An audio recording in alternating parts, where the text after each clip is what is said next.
Perkenalkan, nama saya Akmal Kalajari dengan PM 237011036. Sini saya akan menjelaskan tentang limbah B3. Limbah sama B3 adalah zat energi komponen lain yang secara langsung maupun tidak langsung dapat merusak dan mencemarkan lingkungan serta membahayakan kesehatan bagi manusia. Limbah sampah B3 yang ada di rumah maga mulia dominan pupuk baik, dilanjut dengan batu baterai dan pecahan kaca.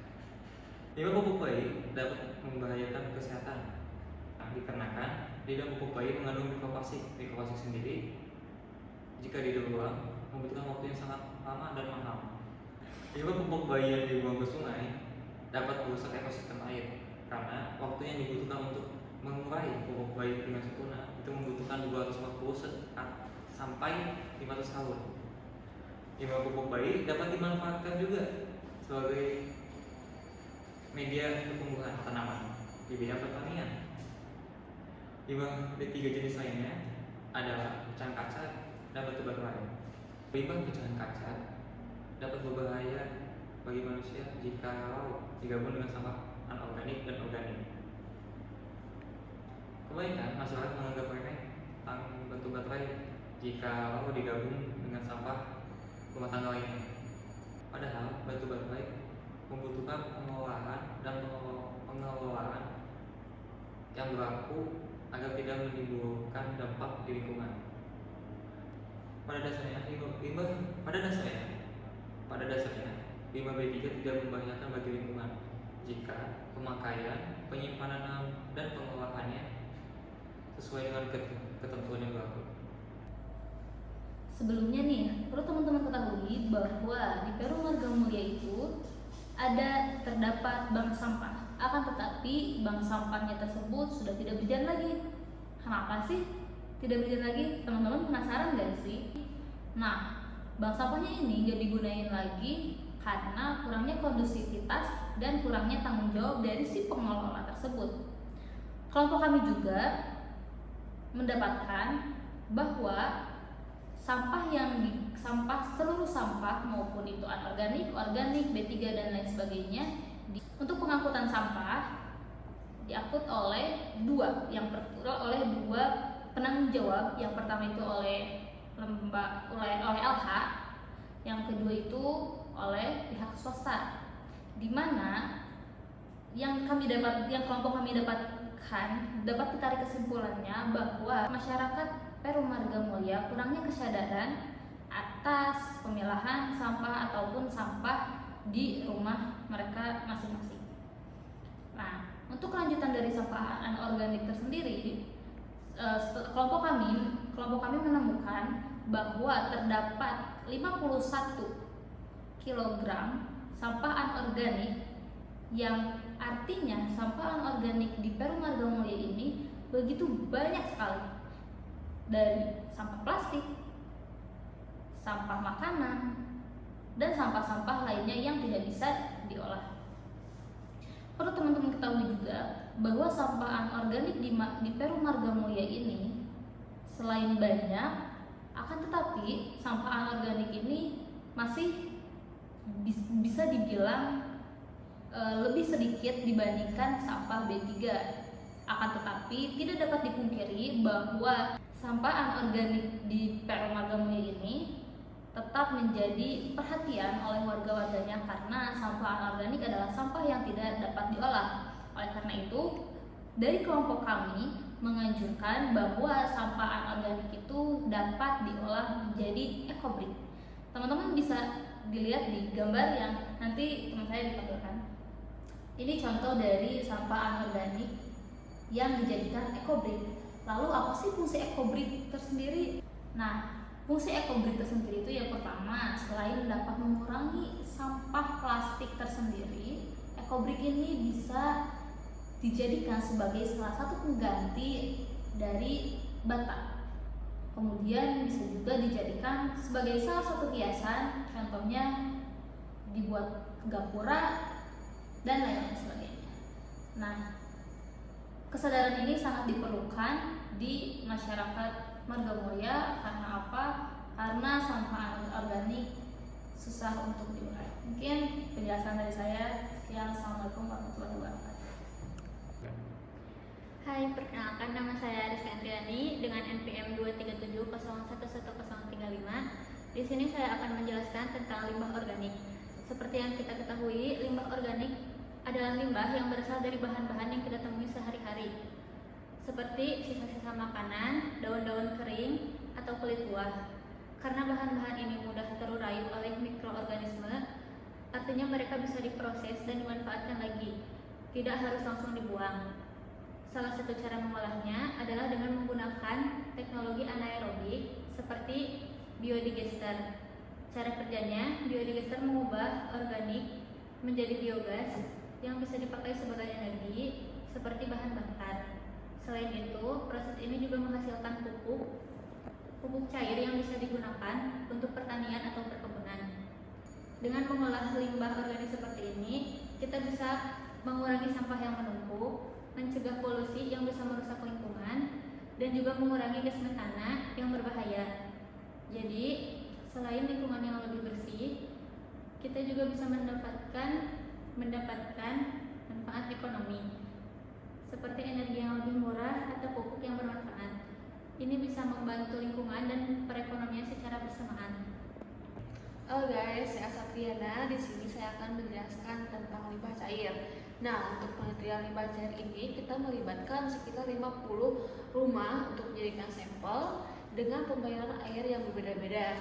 Tapi dengan rata-rata pembayaran airnya itu sekitar 70 hingga 80 ribu per bulannya. Dengan penggunaan air bersih sekitar 150 liter per orang per hari dan menghasilkan limbah cair sekitar 125 liter per orang perharinya. Nah, awalnya pembuangan air limbah itu menggunakan bak kontrol, namun seiring berjalannya waktu, bak kontrol tersebut menyebabkan bau yang tidak sedap sehingga masyarakat merasa tidak nyaman. Kemudian para tokoh masyarakat dan juga pengembang itu memutuskan untuk tidak lagi menggunakan bak kontrol, sehingga limbah yang dihasilkan langsung dibuang ke sungai. Akibatnya limbah yang dihasilkan itu mengandung parameter lingkungan seperti BOD, COD, dan TSS yang tinggi, sehingga berpotensi merusak ekosistem perairan dan membahayakan keberlanjutan lingkungan. Oke, halo, saya Trisna Dipayuda dengan NPM 237011019. Saya di sini akan menjelaskan mengenai emisi gas yang kami teliti di Perumahan Marga Mulia. Untuk emisi gas yang kami teliti sendiri, yaitu hanya yang berasal dari kendaraan bermotor seperti sepeda motor dan mobil, di mana kendaraan tersebut digunakan sehari-hari oleh penduduk tersebut, digunakan sebagai kegiatan baik itu ke pasar untuk berbelanja ataupun digunakan oleh anaknya untuk bersekolah, dan untuk orang tuanya bisa digunakan sebagai kendaraan untuk ke tempat kerja beliau.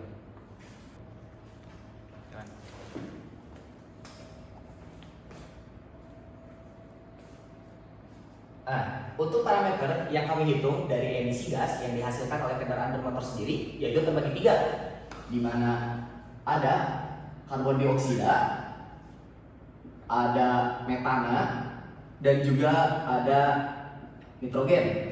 Di mana ketiga emisi gas ini sangat berefek terhadap pemanasan global, di mana CO2 menjadi sumber yang paling dominan dari keluaran asap yang dikeluarkan oleh kendaraan bermotor, dan dilanjut oleh CH4 sebagai dominan yang kedua, dan yang paling kecil yaitu N2O. Tetapi GWP dari N2O menunjukkan angka paling tinggi, yaitu berada di 265, di mana ini berbeda jauh dengan CO2 yang hanya 1 untuk GWP-nya.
Kalau harga plastik botol sendiri, Bapak kalau jual berapa Pak?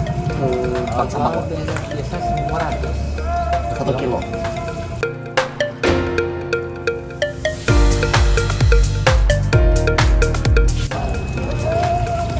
Nah, jadi beda biar lagi. Oh, jadi kita ngambil dari sini, dipilah di mobil gitu Pak. Kalau misalnya dari persentase yang ada Pak, dari pengambilan sampah yang biasa di PLN ini ya Pak, dominan sampah apa Pak? Organik apa anorganik Pak? Organik.